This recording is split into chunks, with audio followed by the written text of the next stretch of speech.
How many do you guys know that the journey is never ending? There's always going to be growth, improvement. Hey, adversity is going to come. You just got to take it in and just do what's right. Continue to grow, continue to strive for greater heights. Fortnite's best players just didn't become legends overnight. Hey, it took them time to grind, right? To practice, and most of all, they needed that motivation. That's what Antonio Brown said, one of the best wide receivers in NFL history, who recently had some issues with his helmet and feet. But anyways, he said no matter who you are, there's room to improve. Even, yes, yours truly, Booga, is continually trying to get better and better because if he doesn't, other players are going to pass him up. And maybe, hey, that could be you. You never know. Although at a certain point, improving can be tough, it seems like there is a plateau where you just can't grow anymore, right? It's like you just hit this proverbial ceiling and you just can't go higher. Well, let me tell you this, my friends, that simply isn't true. Hey, what's up, guys? This is your guy, your friend, Keith Allen. Hey, connect with me on my Instagram. I'm posting up encouraging vids for you guys to get better at Fortnite. In this guide, we're going to tell you tips on how to improve and just general tips on the game as well. This is catered to Season 10 to help you guys slay out. Who's ready to do that? Raise your hands. Yeah, I see you. All right, so before we get started, hey, Pro Guides has a small announcement to make. We're going to be adding a ton of new features to our site, exclusive guide videos for our Pro members. Also, Pro Pass now grants all access to all games. We also have more free coaching passes and points for InstaPro if you're a Pro member. So head on over to Pro Guides by clicking the link in the description below. All right, so now we got all that out of the way. I'm excited to get this video going. Let's do this. Okay, so landing is a big deal. I think my 2-year-old nephew knows that. He's really cute. It's the start of the game, and depending on your landing, it can decide the course that the rest of the game is going to take. It's like a butterfly effect, where one thing can just lead to a chain of events that affects the entire game. Who knows? Obviously, we can't go over the best place to deploy in every game, but there are some things that you can do which will result in better drops every single time. So we're not going to be giving you specific spots to land because that depends on your preference and, what's worked for you. Certain places, work better for certain people. Although in general, landing somewhere else less crowded is ideal, but that's pretty tough to do when everyone's just trying to do that. Frankly, the drop is a lot of RNG, and handling that is part of being a really good player.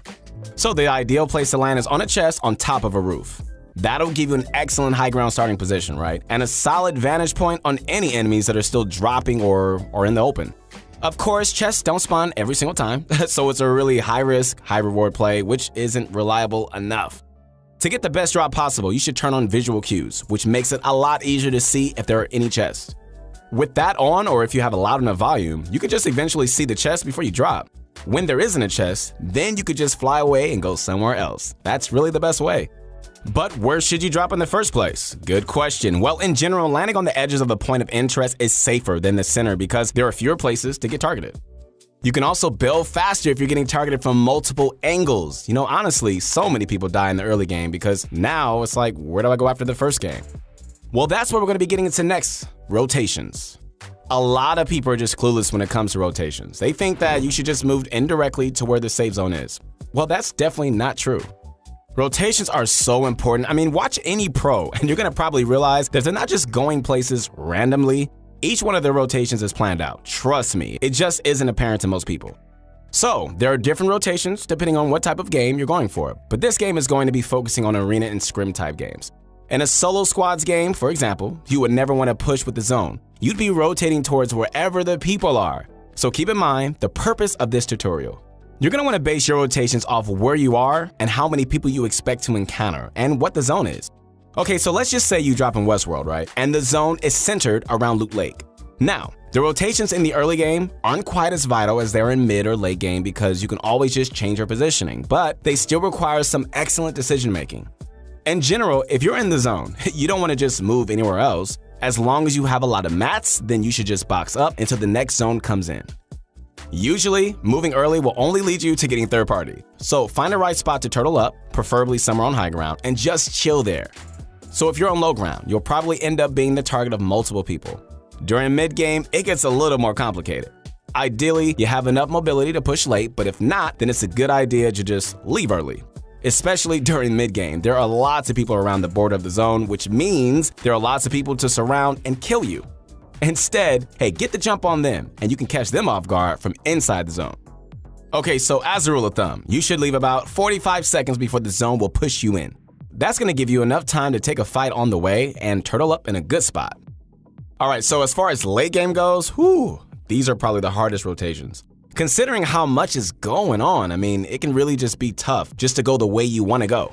That makes it pretty hard to just give consistent advice, so take this, guys, with a grain of salt. But usually, you want to rotate early. Everyone wants to rotate at the end, so unless you're going for a high kill game, then you're going to want to go as soon as you can. Yes, people might not be behind as much, but it's actually better most of the time.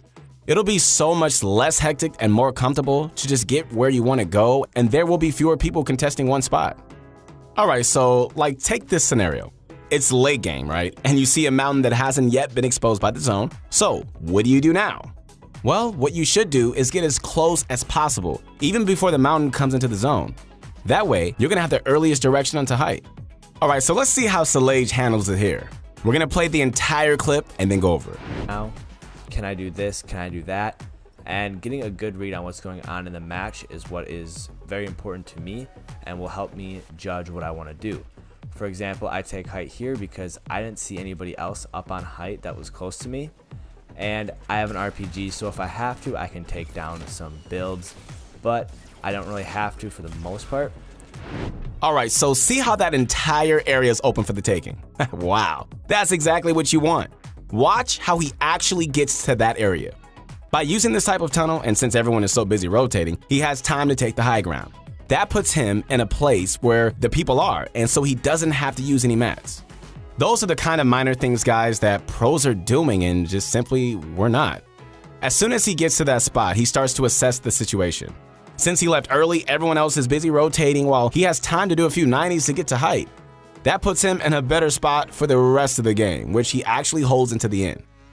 So if you're lost right now and you're probably thinking to yourself, I'm never going to be able to make these decisions in game. Hey guys, look, this just comes down to how good your game sense is. So cheer up and be encouraged, you can do it. So game sense is the most crucial skill in the entire game. I always say this on my Instagram, period. So you might be thinking, okay, well, what is it? Well, it's basically how well you know the game. When other people will decide to rotate, whether or not you should push, or basically every decision that other players make. You might not even know how good your game sense is, it's just all the way in the back of your head, alright? There are so many pros that have dominated the scene, not because they have some crazy edits or builds or whatever, but because they have such solid knowledge and foundation of the game. Bugha's not just a creative warrior, okay? What makes this guy so good is that he has some of the best mechanics in the game, and he uses his godly game sense to just make good use of his skills. So good builders who can't win in the actual game is actually where the term creative warrior was invented. So obviously, it's pretty essential. But how can you become as good as Bugha? Well, when it comes to your decision making, which is pretty hard to improve, but you can do it. It just takes a lot of work. While it slowly develops naturally, there are certain ways that you can just more efficiently and quickly accelerate the progress. One of those things, guys, is just watching your own clip. I cannot stress this enough. Watch your own games, guys. It really does help. That's just something that really separates the pros from the rest of us, is their ability to watch, and more importantly, learn from what they watch.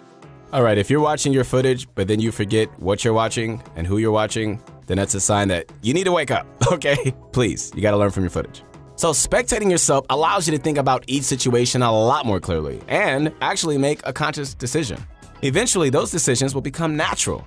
If you got eliminated and felt that it was because of the game, hey, it probably wasn't, okay?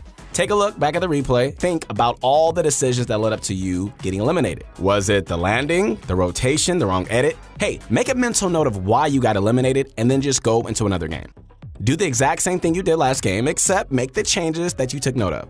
Hey, you're gonna honestly be shocked at how much you got better, all right? You can even talk it through in your head. Just not like a crazy person, but you know what I mean. So another thing that you can watch even when you aren't at your setup is pro players' VODs. There are so many things you can learn from them, so don't just watch them. Focus on what they're doing. Just watching them isn't enough. Actually, take some notes.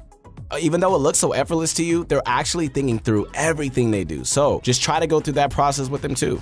In fact, you can actually watch VODs where pros explain each of their own decisions, so you don't have to figure it out all by yourself.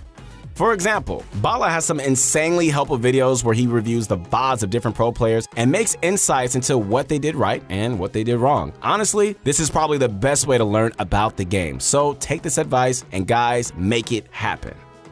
So there are so many decisions that go into each game. It seems like it's impossible to make all of them on the fly, but hey, you'd be surprised.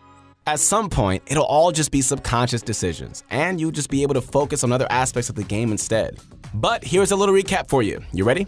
All right, so don't land in the center of a town so you can rotate out. Very smart. If you're in the zone during early game, don't move. If you're not in the zone during early or mid game, rotate as early as possible. Game sense, my friends, is insanely important. Remember that. Watch yourself and others to get better at it and faster. Okay, so did this help you? Let us know in the comments section down below. And don't forget to like and subscribe so we can put out more videos that you like. Hey guys, once again, this is your guy, your friend, Keith Allen, and make sure to connect with me on my Instagram. We got a lot going on.